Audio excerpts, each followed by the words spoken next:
Chapter 60, The Age of Science. But the world had undergone another change, which was of greater importance than either the political or the industrial revolutions. After generations of oppression and persecution, the scientist had at last gained liberty of action, and he was now trying to discover the fundamental laws which govern the universe. The Egyptians, the Babylonians, the Chaldeans, the Greeks, and the Romans had all contributed something to the first vague notions of science and scientific investigation. But the great migrations of the 4th century had destroyed the classical world of the Mediterranean, and the Christian Church, which was more interested in the life of the soul than in the life of the body, had regarded science as a manifestation of that human arrogance which wanted to pry into divine affairs which belonged to the realm of Almighty God, and which therefore was closely related to the 7 deadly sins. Here you see a picture entitled The Philosopher, of a man walking near windmills through a field. The Renaissance, to a certain but limited extent, had broken through this wall of medieval prejudices. The Reformation, however, which had overtaken the Renaissance in the early 16th century, had been hostile to the ideals of the new civilization, and once more the men of science were threatened with severe punishment should they try to pass beyond the narrow limits of knowledge which had been laid down in Holy Writ. Our world is filled with the statues of great generals, atop of prancing horses, leading their cheering soldiers to glorious victory. Here and there a modest slab of marble announces that a man of science has found his final resting place. 1,000 years from now we shall probably do these things differently, and the children of that happy generation shall know of the splendid courage and the almost inconceivable devotion to duty of the men who were the pioneers of that abstract knowledge which alone has made our modern world a practical possibility. Many of these scientific pioneers suffered poverty and contempt and humiliation. They lived in garrets and died in dungeons.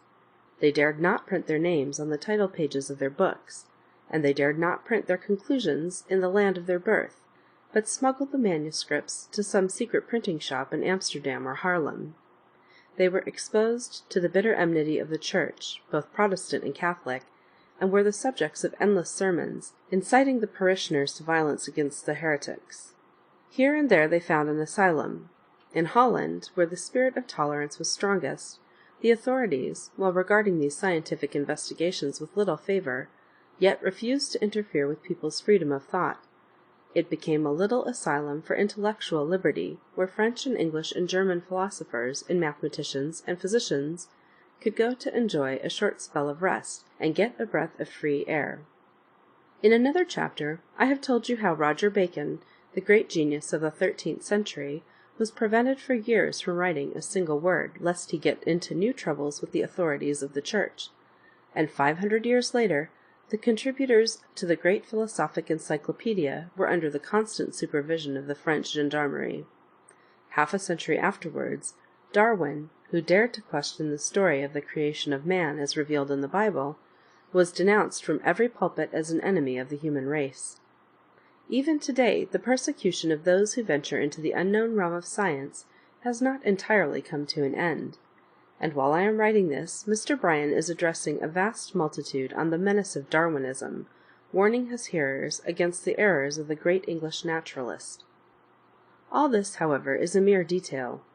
The work that has to be done invariably gets done, and the ultimate profit of the discoveries and the inventions goes to the mass of those same people who have always decried the man of vision as an unpractical idealist.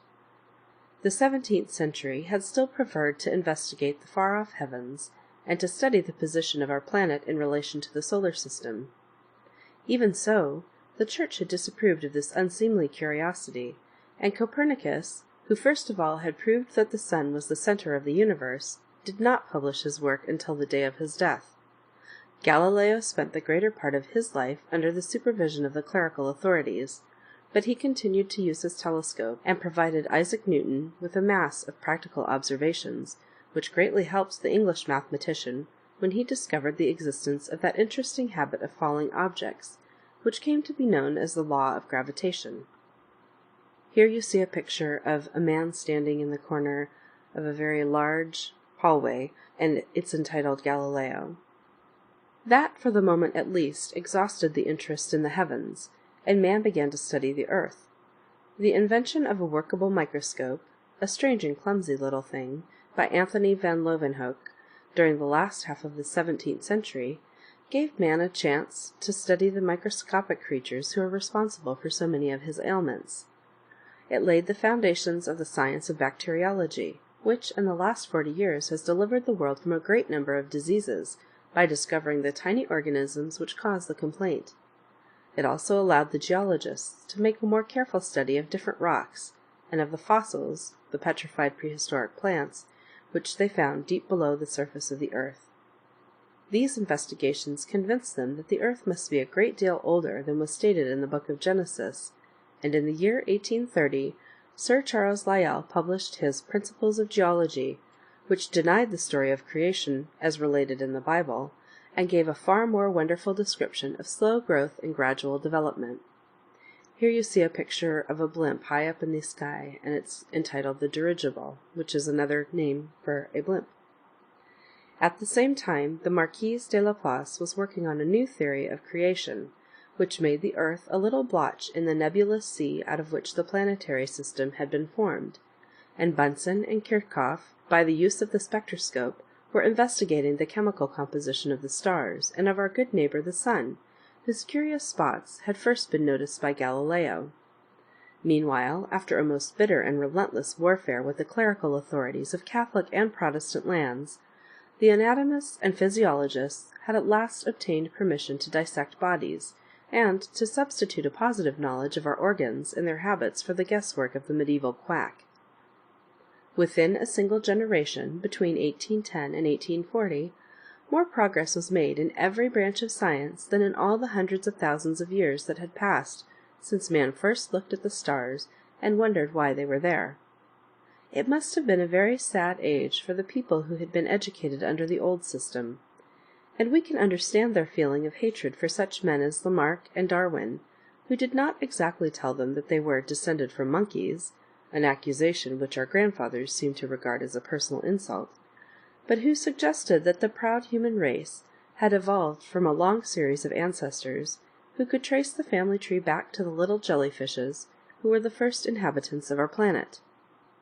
The dignified world of the well-to-do middle class, which dominated the 19th century, was willing to make use of the gas or the electric light, of all the many practical applications of the great scientific discoveries, but the mere investigator, the man of the scientific theory without whom no progress would be possible, continued to be distrusted until very recently.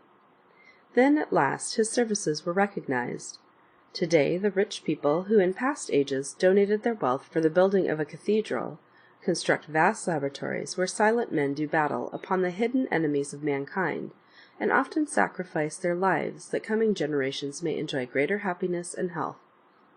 Indeed, it has come to pass that many of the ills of this world, which our ancestors regarded as inevitable acts of God, have been exposed as manifestations of our own ignorance and neglect. Every child nowadays knows that he can keep from getting typhoid fever by a little care in the choice of his drinking water. But it took years and years of hard work before the doctors could convince people of this fact. Few of us now fear the dentist chair. A study of the microbes that live in our mouth has made it possible to keep our teeth from decay. Must perchance a tooth be pulled, then we take a sniff of gas, and go our way rejoicing.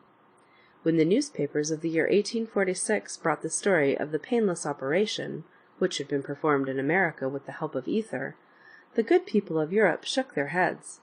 To them it seemed against the will of God that man should escape the pain which was the share of all mortals, and it took a long time before the practice of taking ether and chloroform for operations became general. But the battle of progress had been won. The breach in the old walls of prejudice was growing larger, and as time went by, the ancient stones of ignorance came crumbling down. The eager crusaders of a new and happier social order rushed forward. Suddenly they found themselves facing a new obstacle. Out of the ruins of a long-gone past, another citadel of reaction had been erected, and millions of men had to give their lives before this last bulwark was destroyed. End of chapter 60.